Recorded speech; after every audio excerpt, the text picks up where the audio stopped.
Book 2. Gelt. The Road to Gelt. Chapter 17 of Shardik by Richard Adams. That evening, the army of Ortelga, led by Takominian, began crossing the strait. A grimy, shouting horde a few thousand strong, some armed with spear, sword, or bow, some carrying nothing but mattocks or sharpened stakes, some, mostly servants these, moving in bands under their masters for officers, others mere gangs of drinking companions, or ruffians, slouching with club and bottle for company, but all eager to march and ready to fight, all convinced that Bekla was destined to fall to the revealed power of God, by whose will they were to have full stomachs and never toil again. Some wore crude armor, scooped-out caps of fire-hardened wood, or rough-edged plates of iron fastened across their chests, and most had, scratched or painted somewhere about them, the rough likeness of a bear's head. At the dangerous points in the broken causeway, Takominian had ropes stretched between wedged stakes or anchored rafts, and at these there was sousing and horseplay, until a man was swept downstream and drowned. As darkness came, those still gathering on the island shore fell to drinking and singing as they waited for moonrise, and Takominian's henchmen made a last search through the town, rousing up any who remained in two minds, or seemed inclined to feel that they might be leaving more than they could gain.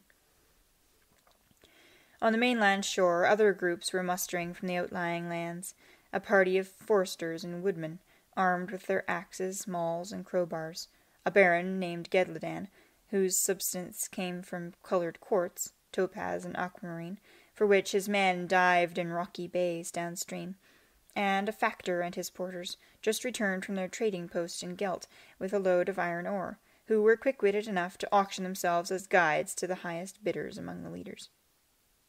Women, too, made the crossing, laden with arms, clothes, arrows, or bags of food got together at the last minute, beg, borrow, or steal. Some of these, confused by the crowd, wandered here and there in the torchlit twilight, calling the names of their men, and dealing as best they could with importuners and thieves.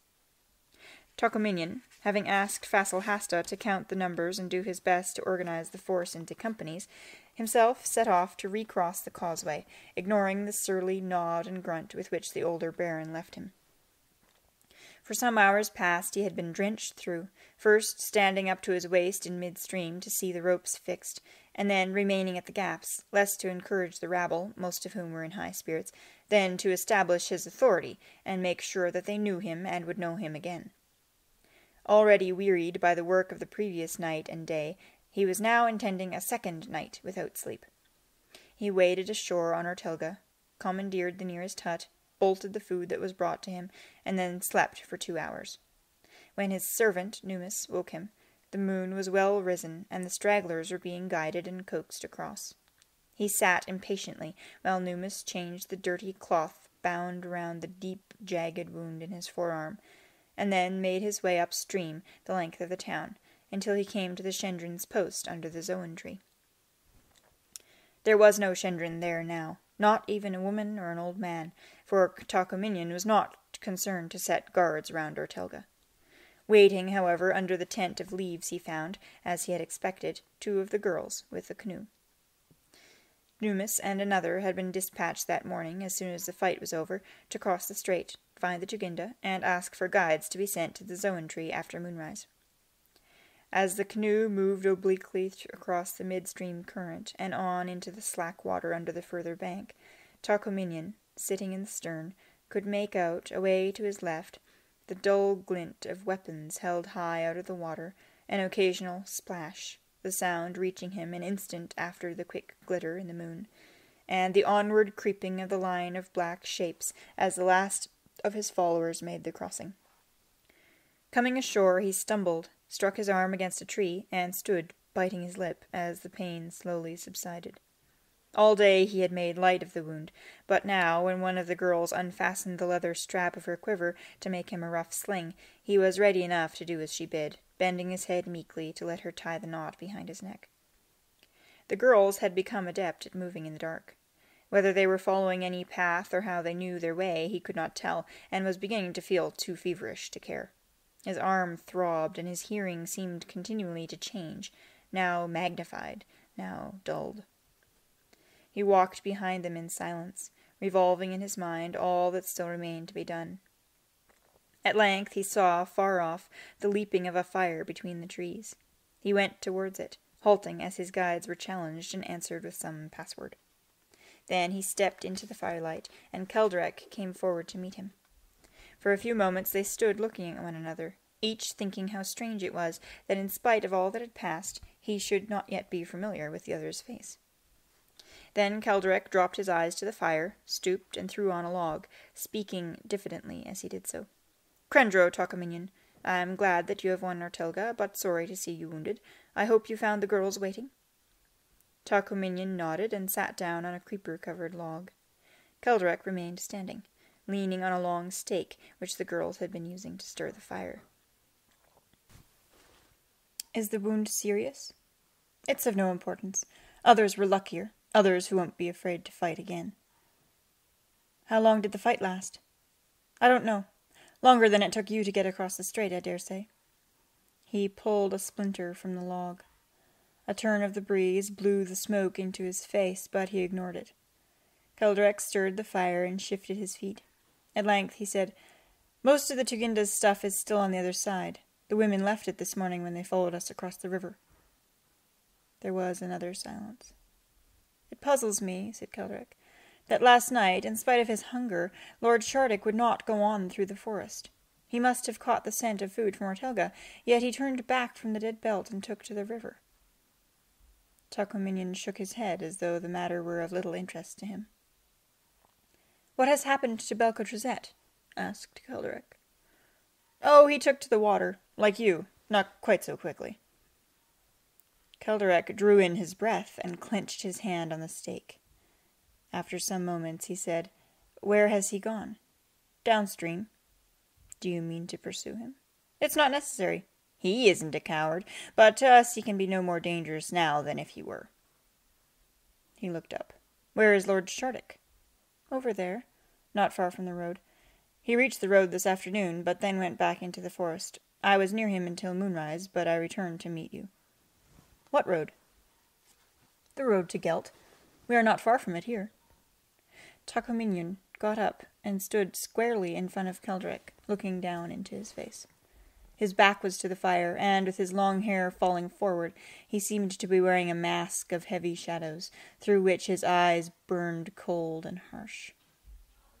Without turning his head, he said, "You may leave us, Numis." "But where are we to go, my lord?" Takaminian said nothing more, and after a moment the red-haired fellow and his companions slipped away through among the trees. Before Takaminian could speak again, Keldrek burst out, "My place is with Lord Shardik, to follow and serve him. That's my task. I am no coward." "I did not say you were." "I have walked beside Lord Shardik, slept beside him, laid my hands upon him. Is that work for a coward?" Takaminian closed his eyes and passed his hand once or twice across his forehead. "I did not come here, Keldrek, either to accuse you or to quarrel with you. I have more important things to speak of." "You think I'm a coward. You have as good as said so." "What I may have let slip is nothing to do with our affairs now. You do better to put such personal ideas out of your mind. Every man in Ortelga who can use a weapon is across the Teltherna and ready to march on Bekla. They'll start soon, before dawn. I shall join them from here. No need to return to the camp. We shall be at Bekla in 5 days, perhaps sooner. It's not only supplies we need. We've got no more than 3 days' food, but it's not the whole of it, either. Our people have got to take Bekla before they can lose the power that's burning in their hearts. Whose do you suppose is that power?" "My lord," it had slipped out before Keldrek could check himself. "It was the power of Shardik that took Ortelga today. We were lucky. There were many who saw him before he crossed the causeway. Belcotrazet was driven out because he was known to be Shardik's enemy. The people have seen for themselves that Shardik has returned. They believe there's nothing he won't give them, nothing they can't do in his name." He took a few uncertain steps back to the log and sat rigid and frowning, fighting a sudden fit of giddiness. For an instant his teeth chattered, and he pressed his chin upon his open hand. "Shardik has been sent to restore us to Bekla, peasant and baron alike. The peasants need to know no more than that. But I I have to find the way to bring about victory through Shardik.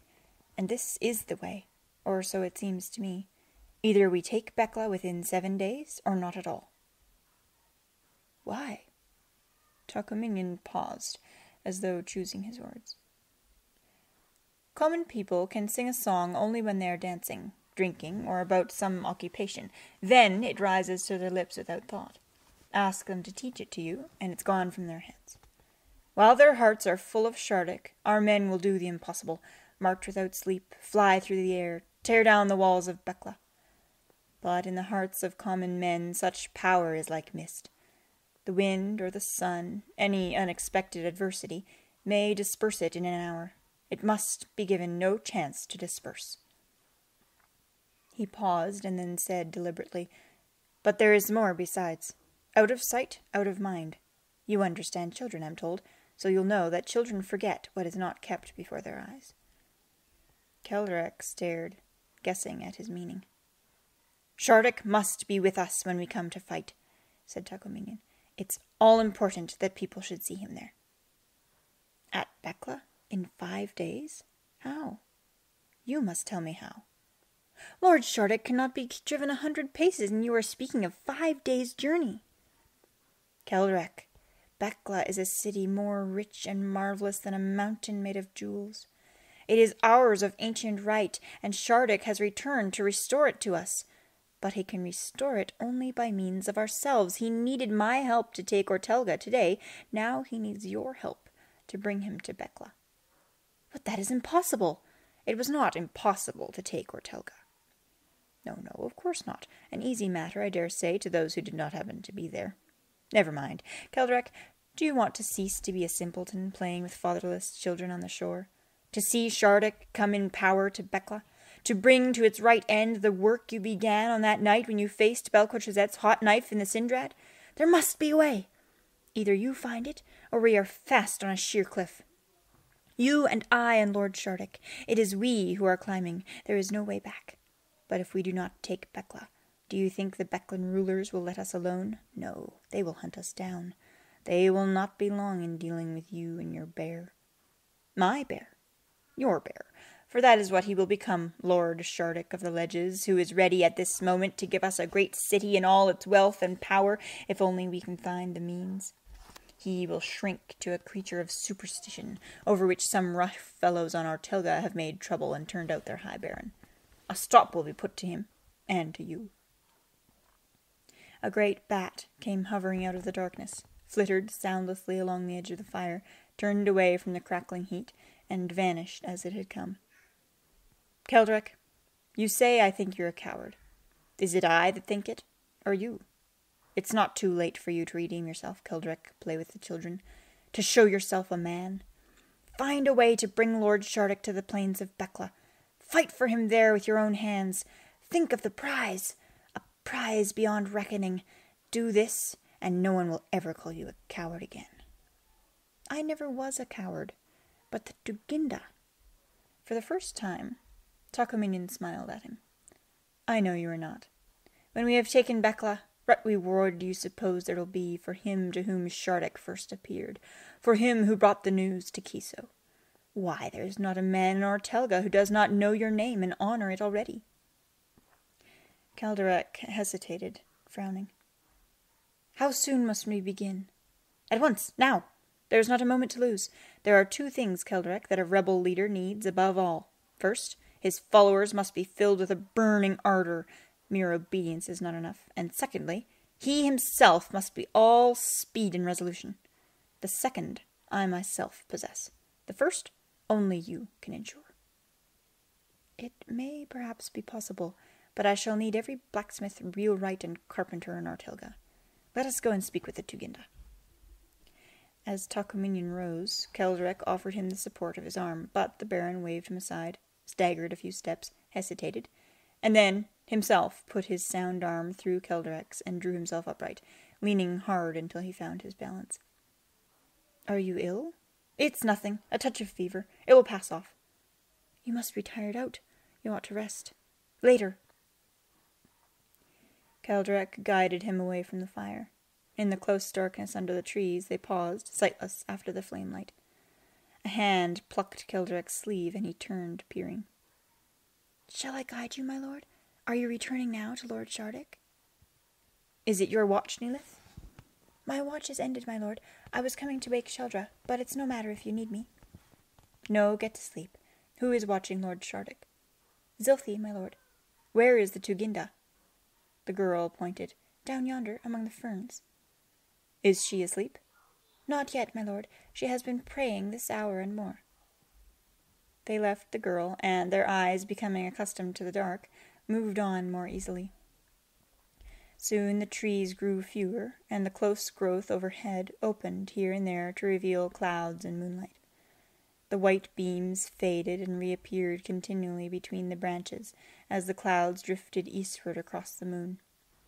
The turbid heat of the forest, a single block of dense air lying all about them, seemed now to begin to be assailed, whittled, rifted, encroached upon by gusts and momentary cooler currents coming and going like the first wavelets of floodwater lapping round a dry shoal.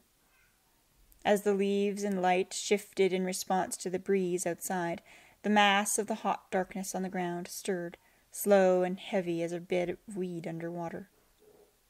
As yet unpenetrated, it felt already on its outskirts the first impulse of that appointed seasonal force that soon would grow to split it with lightning and storm. Takominian stopped, lifting his head and sniffing the fresher air. "The rains can't be long now." "A day or two," replied Keldrek. "That's the strongest reason of all for speed. It's now or never. We can't march or keep the field in the wet, and nor can they. Even Bekla lies low in the rains. The last thing they'll be expecting is any sort of attack at this time of year.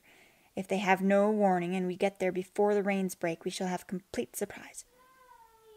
"Have they no spies?" "We're not worth spying on, man. Or Telga, a bunch of scavengers perched on the butt end of an overgrown spit." "But the risk. If the rains come first before we can fight, that will be the end of us. Are you sure there's time?" "Lord Shardik will give us time." As he spoke, they came suddenly upon a broad slab of rock rising upright from the ground like a wall. It was flat, about as thick as a man's body, and rose irregularly to a blunt apex an arm's length above their heads. In the faint light the two sides appeared almost smooth, though, as Keldrek groped wonderingly across one of the planes, he could feel that it was rougher than it looked, flawed here and there, and ridged with excrescent mosses and lichens. The rock was set deep in the soft earth of the forest, like a wedge hurled down and hammered in by a giant long ago. Beyond, they could make out another, also flat, but larger, slightly tilted, and of a different shape. This, when they came to it, they saw was half covered on one side with a rusty red lichen, like a stain of dried blood. And now they found themselves peering and wandering between numbers of these tall, flat-sided masses, some like fences, long and no higher than a man's shoulder, others rising in steep conical blocks, or cut, as it seemed, into flights of steps, vanishing upwards in the dark. But all worked to an even thickness, and sheer-sided like gigantic axe-heads, with never a broadening at the foot to anything resembling a base or plinth. Among them grew the ferns of which the girl had spoken, some huge, like trees, with moss hanging from the undersides of their fronds, others small and delicate, lace-fronded, with tiny leaflets that trembled like aspen leaves in the still air. From hidden places among the rocks there came, even at this time of year, thin tricklings out of the peaty mould, scarcely enough to form anywhere a pool bigger than a man's cupped hands, though they shone, where the moonlight caught them, in faint streaks along the stones and the moist, dim fern boughs. A snatch of breeze brought for an instant the minute pattering of drops blown across the shallowest of surfaces. "Have you never been here before?" asked Takominian, as Keldrak stared up at the outline of a rock that seemed to be toppling forwards between his eyes and the moving clouds above. "These are the two-sided rocks." "Once, many years ago, I came here, but I was not old enough then to wonder how the rocks were brought, or why." The rocks were here from the beginning, as I was told, but the men who made the ledges on Kiso, they worked them, as others might trim a hedge or shape a tree, to strike wonder into the hearts of pilgrims approaching Ortelga. For it was here that the pilgrims used to assemble to be guided down to the causeway. This place is Lord Shardik's, then, as Kiso is, and that is why he has led us here. The Tuginda was standing a little way off, in an open place among the ferns. Her back was half turned, her hands clasped at her waist, and her head inclined as she gazed into the moonlit distance.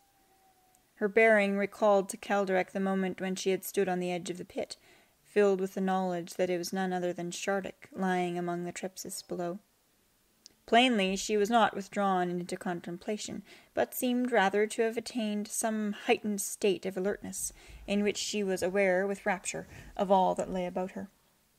Yet, just as evidently, her eyes passed through the fern grove as they might have passed through water, to perceive, or partly perceive, the moving life within it, the silence of the pool.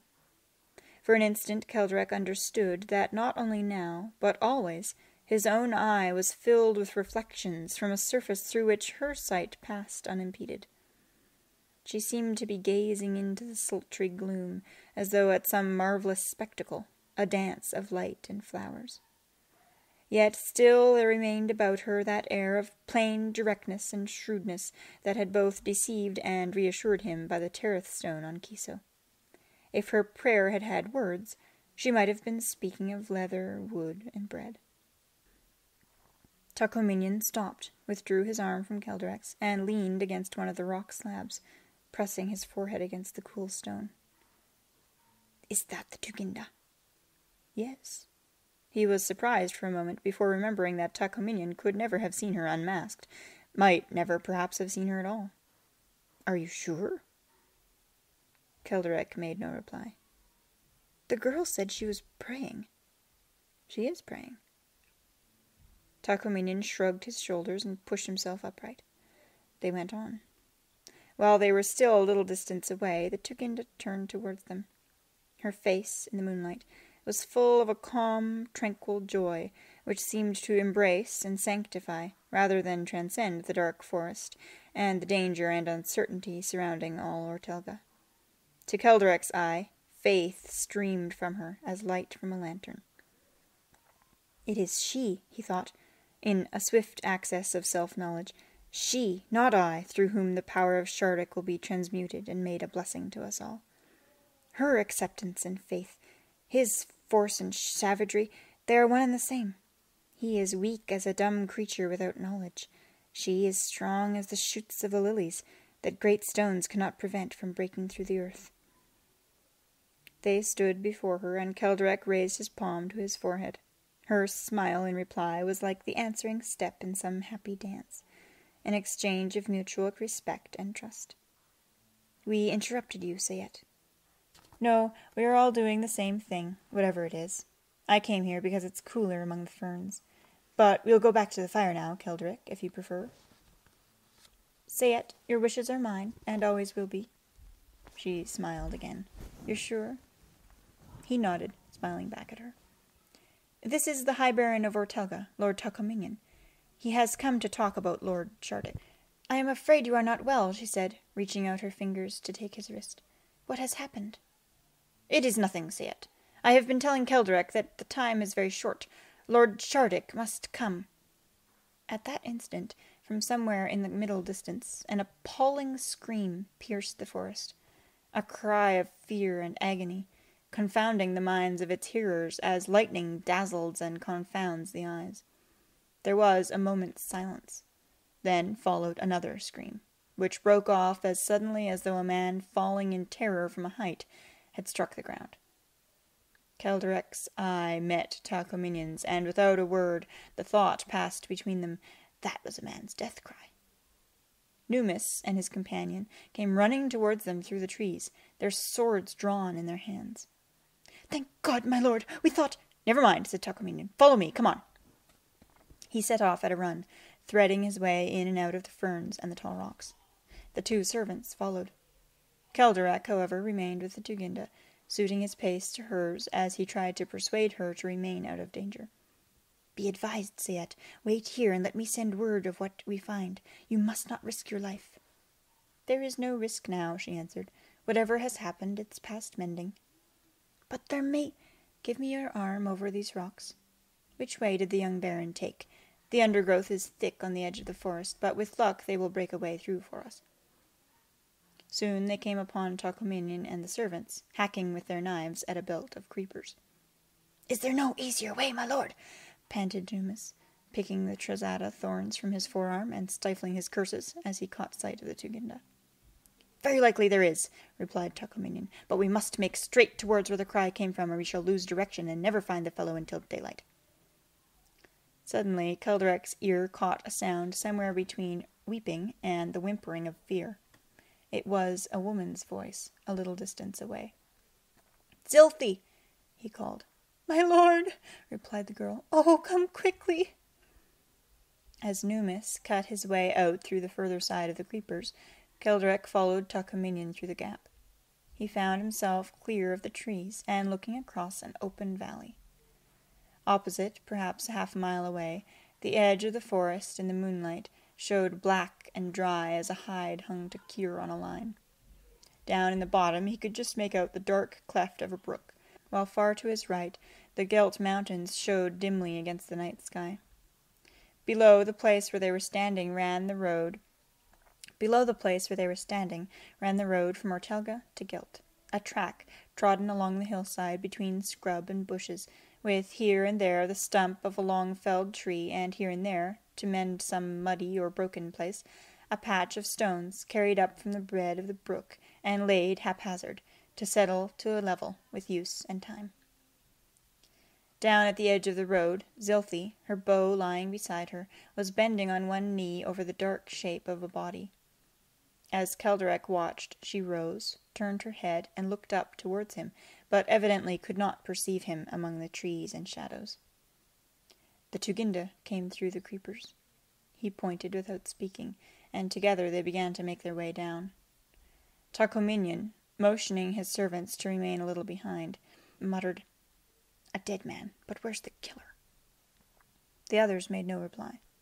As they approached, Zilthi stepped back from the body. It was lying in blood which glistened viscous, smooth, and black in the moonlight.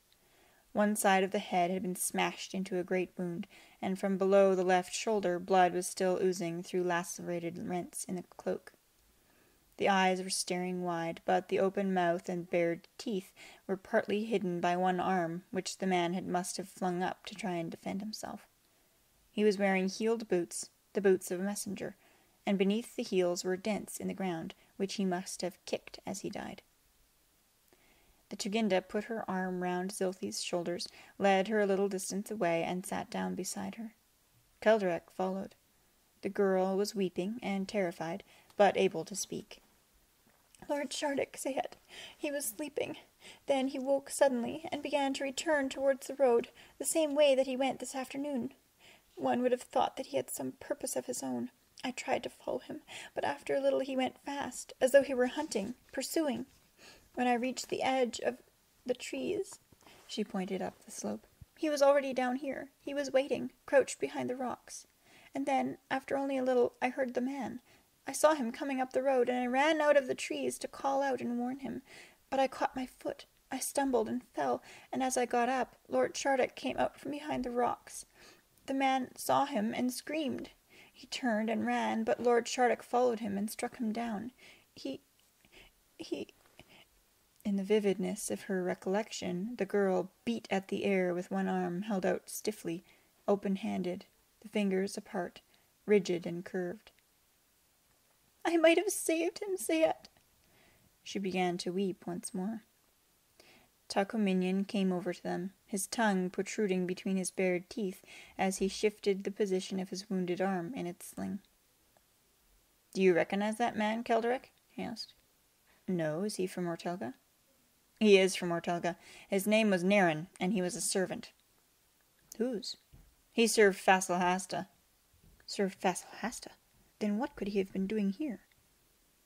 Takominian hesitated, looking back at Numis and his fellow, who had lifted the body to the other side of the track, and were doing what they could to make it decent. Then he held out a blood-spattered leather scrip, opened it, and showed to the Tuginda 2 strips of bark, inked with brush-written letters. "Can you read this message, Sayet?" he asked. The Tuginda took the stiff, curved sheets and held first one and then the other at arm's length in the moonlight. Kelderek and Takominian could learn nothing from her face. At last she stood up, returned the sheets to the scrip, and without speaking gave it back to the Baron. "You have read it, Sayet?" She nodded once, reluctantly it seemed, as though she would have preferred, if she could, to disown knowledge of the message. "Does it tell us what this man was doing here?" persisted Takominian. "He was carrying news to Bekla of what happened in Ortelga today." She turned aside and looked down into the valley. Takominian cried out, and the servants across the road looked up, staring. "God, it tells that we have crossed the causeway and what we mean to do?" She nodded again. "I might have guessed it. Why didn't I post my own men to watch the road? That treacherous—" "But the road was watched for us none the less," said Kelderek. "Surely it was no accident that Sylphie stumbled before she could warn the man. Lord Shardik, he knew what had to be done." They stared at each other as the long moonset shadow of the forest crept lower down the hillside. "But Fasil Hasta, why did he do it?" asked Kelderek at last. "Why? For wealth and power, of course. I should have guessed. It was always he who dealt with Bekla. Yes, my lord, I'll write it for you, my lord. By the bear, I'll write on his face with a hot knife this morning. That for a start. Numis, you can leave that body for the buzzards if they'll touch it." His loud words, echoing, startled 3 or 4 pigeons out of the cleft of the brook below. As they rose with a clatter of wings and flew across the road and up into the forest, Takominian, watching their flight, suddenly pointed. From the edge of the trees, Shardik was looking down into the valley. For a moment they saw him plainly, his shape, black against the line of the woods, like an opened gate in a city wall. Then, as Kelderek raised his arms in salutation and prayer, he turned and vanished into the darkness. "God be thanked," cried Takominian. "Lord Shardik saved us from that devil. There is your sign, Kelderek. Our will is Shardik's will. Our plan will succeed. No more children's games on the shore for you, my lad. We'll rule in Bekla, you and I. What is it you need? Tell me, and you shall have it within an hour of daybreak." "Hark!" said the Tuginda, laying a hand on his arm. From the forest above came faint calls. "Sayet! Lord Kelderek!" "Neelith will have woken Nansay when she heard the man scream," said Kelderek. "They're looking for us. Zilphi, go up and bring them down. You are not afraid?" The girl smiled. "Not now, my lord." As she set off up the slope, the Tuginda turned to Kelderek. "What plan is he speaking of?" she asked. "Lord Takominian is going to lead our people against Bekla, Sayet, to win back what is ours by ancient right. They have crossed the Teltherna." "By now they will already be on the march," said Takominian. "And our part, Sayet," went on Kelderek eagerly, "is to take Lord Shardik there, you and I. The Baron will give us craftsmen to make a wheeled cage, and men to draw it." He stopped a moment, meeting her incredulous eyes, but she said nothing, and he resumed. "He will be drugged, Sayet, as he was in the first days. I know it will be difficult, dangerous too, but I am not afraid, for the sake of the people." "I have never heard such nonsense in my life," said the Tuginda. "Sayet!" "It will not be attempted. It is plain that you know nothing either of the Lord Shardik or the true nature of his power. He is not some weapon or tool to be used for men's worldly greed. No." She held up her hand as Takominian was about to speak. "Nor even for the material gain of Ortelga. What God is pleased to impart to us through Shardik, that we should be holding ourselves ready to receive with humility and thanks. If the people believe in Shardik, that is their blessing. But you and I, we neither determine nor confer that blessing. I drugged Lord Shardik to save his life.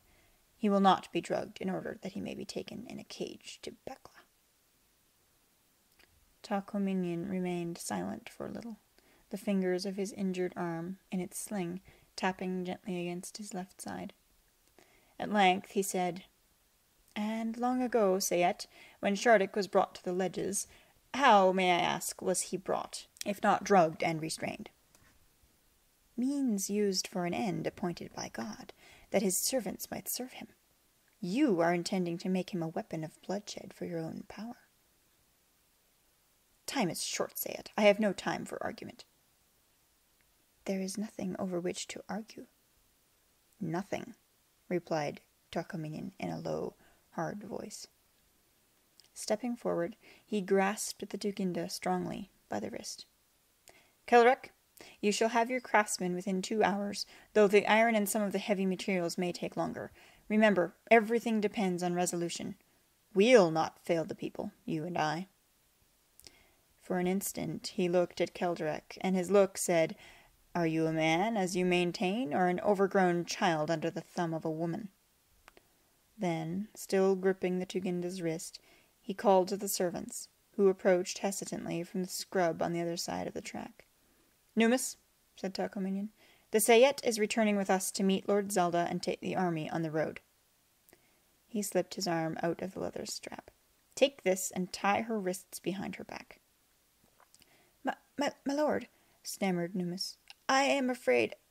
Without another word, Takaminian, setting his teeth against the pain in his arm, himself drew the Tuginda's hands behind her back and bound them tightly with the strap. Then he put the free end into Numis's hand. He held his knife in his teeth the while, and was clearly ready to use it, but she made no resistance, standing silent with closed eyes, and only compressing her lips as the strap cut into her wrists. Now we will go, said Takaminian. Believe me, Sayet, I regret this affront to your dignity. I do not wish to be obliged to gag you, so no cries for help, I beg you. In the near darkness of moonset, the Tuginda turned and looked at Keldrek. For a moment his eyes met hers. Then they fell to the ground, and he did not look up as he heard her footsteps begin to stumble away along the track. When at length he did so, both she and Takaminian were already some distance off. He ran after them, and Takaminian turned quickly, knife in hand. Takaminian, he was panting, don't harm her. She must not be hurt or ill-treated. She is not to come to any harm. Promise me.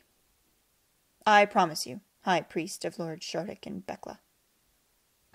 Keldrek stood hesitant, half hoping that she might speak even now. But she said nothing, and soon they were gone, sight and sound, into the dawn mist and gloom of the valley. Once he heard Takaminian's voice. Then he was alone in the solitude.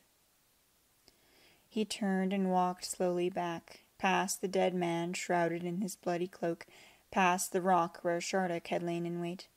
On his left, above the dreary forest, the first light was gathering in the sky. Not a blow had yet been struck in the war, and yet he was filled with a sense of loneliness and danger, of being already committed, past recall, on a desperate enterprise, which, if it did not succeed, could only end in ruin and death. He looked about the empty, twilit valley with a kind of puzzled surprise, such as a malicious child might feel on holding a burning torch to a rick or thatch, to find that it caught slowly and did not on the instant blaze up to match the idea he had formed in his mind. Was desperation then so slow a business? From the hillside he heard his name called, and, turning, saw the tall shape of Rantze striding down with 6 or 7 of the girls. At once his apprehension left him, and he went to meet them, clear in his mind and purposeful. Zilthi has told us, my lord, how the Lord Shardik struck down the traitor from Ortelga. Is all well? Where are the Tuginda and the young baron? They have returned together down the valley. The army has already set out, and they have gone to join it. It is Lord Shardik's will to join the march on Bekla. We have to carry out that will, you and I, and there is no time to be lost. What are we to do, my lord? Have you still got the sleeping drug in the camp, the drug which was used to heal Lord Shardik? We have that and other drugs, my lord, but none in great quantity. There may well be enough. You are to seek out Lord Shardik and drug him insensible. How can it best be done? He may take it in food, my lord. If not, we shall have to wait until he sleeps and then pierce him. That would be very dangerous, though it could be attempted. You have until sunset. If by some means or other he can be brought near this place, so much the better. Indeed, he must not fall asleep in thick forest, or all may fail. Rance frowned and shook her head at the difficulty of the task. She was about to speak again, but Kelderek forestalled her. It must be attempted, Rance. If it is God's will, and I know that it is, you will succeed. At all costs, Lord Shardik must be drugged insensible by sunset. At that moment they became aware of a confused noise, far off and still so faint as to be audible only between the gusts of the dawn breeze. As they listened, it grew louder, until they could discern metallic sounds and human voices, a shouted order, a snatch of song. At length, in the growing light, they saw, far below them, a slowly moving, dusty line, creeping on like a thread of spilt water across a paved floor. The vanguard of Talcominion's army was coming up the valley. Kelderek spoke quickly.